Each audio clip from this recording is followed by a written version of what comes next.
نبی مکرم صلی اللہ علیہ وسلم فرماتے ہیں کہ اللہ تعالیٰ فرماتا ہے کہ میں بندے کے گمان کے ساتھ، جیسا وہ میرے متعلق گمان رکھتا ہے ویسا میں اس کے ساتھ معاملہ کرتا ہوں. میں اس کے ساتھ ہوتا ہوں جب وہ میرا ذکر کرتا ہے،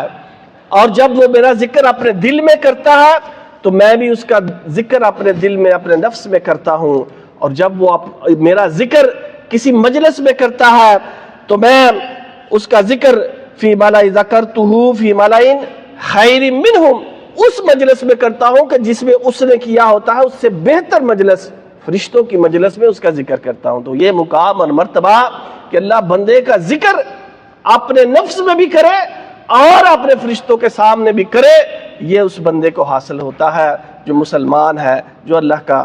ذکر کرنے والا ہے. اور فرمایا یہ بندہ اگر ایک بالشت میری طرف آتا ہے تو میں ایک ہاتھ پورا اس کی طرف آتا ہوں، اور اگر یہ ایک ہاتھ میری طرف قرب حاصل کرنے کی کوشش کرتا ہے میں دو ہاتھ اس کی طرف بڑھتا ہوں. یہ چل کر آتا ہے میں دوڑ کر اس کی طرف جاتا ہوں. اللہ تو اپنے بندوں کو مقام اور مرتبہ اور عزت اور قرب عطا کرنے کے بہانے ڈھونڈتا ہے اور چاہتا ہے کہ بندے میرا قرب حاصل کریں. بلکہ فرمایا ایک دوسری روایت میں کہ بلا شبہ اللہ تعالیٰ جب کسی بندے سے محبت کرتا ہے تو پھر جبریل کو فرماتا ہے کہ میں اس بندے سے محبت کرتا ہوں، تو بھی اس سے محبت کر. اور پھر جبریل اس سے محبت کرنے لگتے ہیں اور آسمانوں میں بھی یہ ندا دے دیتے ہیں کہ اللہ تعالیٰ فلاں شخص سے محبت کرتا ہے،